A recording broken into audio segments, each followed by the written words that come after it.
apate nafuu. Bila shaka nataka tuelekee kwake makazi ya aliyekuwa naibu rais Rigathi Gachagua, ambaye sasa hivi anazungumza na hutubia wanahabari kuhusiana na matukio mbalimbali ambayo yamekuwa yakijiri humu nchini. Hebu tusikilize. And be targeted for withdrawal of their licenses so that they can leave me vulnerable to allow room for goons to attack and possibly eliminate me. President William Ruto has expressed ungovernable anger that the state-sponsored goons are being overpowered by my private security personnel who are licensed gun holders. President Ruto is furious that the people of Kenya have not forgotten about the Kiambaa church massacre, where children and women were tortured in the 2007 and /8 post-election violence, and is unhappy that I keep on reminding the people of Kenya of the heinous act. I want to say that although Kenyans forgive each other, they cannot forget this, and there is nothing the president can do about it. The president was also utterly livid that I exposed his grabbing of 5-acre piece of land inside Gong Forest, where he intends to put a private hotel. About my statement on post-election violence, this was a precautionary statement and not incitement. It is based on historical facts and past electoral experiences of 1992, 1997 and 2007 controversial elections, that we must have a free and fair election in 2027. It is my civic duty as a leader to remind IEBC, all agencies and institutions charged with election management, that they must deliver free, fair, verifiable and credible election. I have heard the CS Interior and other pretenders to the throne claim that they will not allow political violence. I urge them to walk the talk. Since November 2024, political violence of great magnitude has been meted on me, my family and my supporters. Not a single case has been prosecuted. For instance, on 28th November 2024, at a solemn funeral service in Limuru, Kiambu County, I was attacked by organized criminal gangs under police escort. On 28th December 2024, in Shamata, Nyandarua, an inspector of police flanked by criminal gangs threw tear gas canisters at me. On 23rd March 2025, at ACK St. Peter's Cathedral in Nyeri, my convoy was attacked at a church compound by a known criminal gang under police escort. On 29th March 2025 in Naivasha town, we were attacked by the police. On 6th April 2025, at a church service in Wiki, PCA, hooded goons attacked us inside the church. We dismiss with contempt the loose talk by CS Interior that during the DCP party unveiling, where goons dared to cause chaos were fighting for handouts from us. These were state-sponsored, but fortunately, they were overpowered by security personnel and supporters. The CS has given instructions that instead of arresting the said goons, they disarm my security personnel to give goons free access to me and my supporters in future occasions. Let it be known that our party, DCP, has organic support, and we do not pay supporters to attend our meetings the way the government is doing to people to attend their meetings.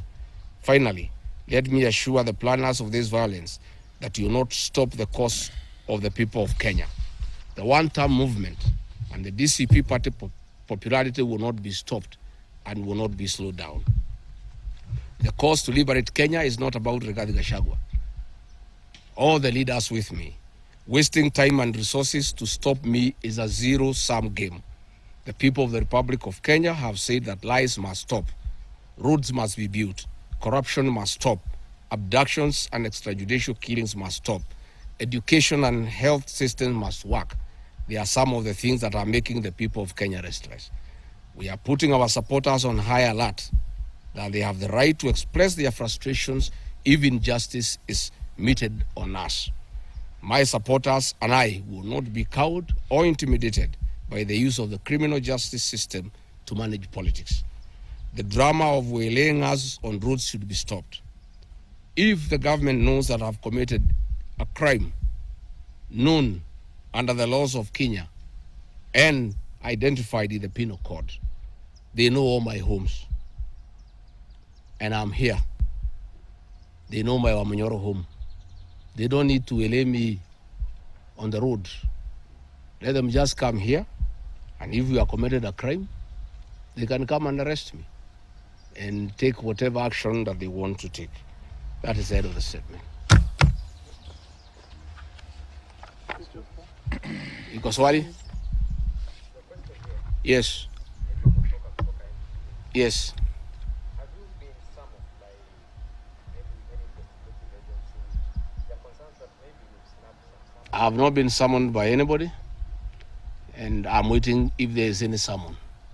What happened is that they wanted to plant weapons in my convoy, and they wanted to use chemicals so that they can paralyze our brain the way they did to Kenneth Matiba.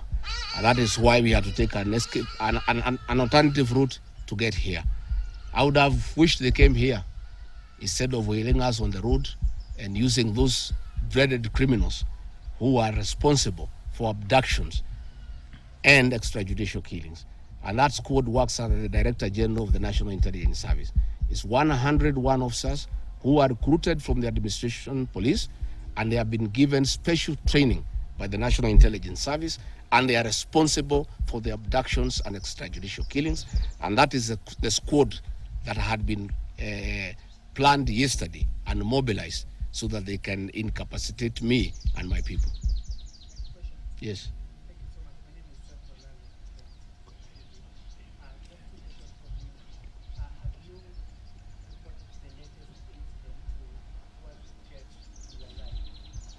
Report to who? These are the same people who want to kill me. How do you report to the people who are planning to poison your mind so that the brain can be paralyzed and then you become a vegetable? I cannot report. And I wrote to the Inspector General of Police and the Director of Criminal Investigations. Instead of answering the issues I addressed, told me to report to the next police station.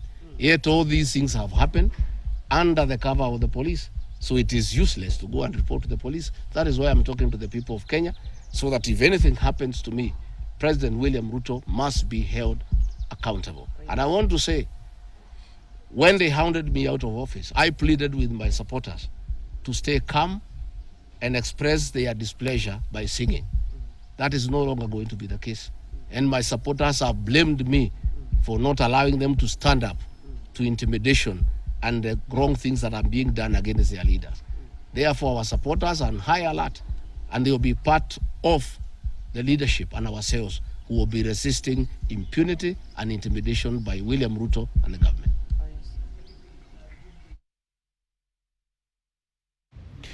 Bila shaka huyo ni aliyekuwa naibu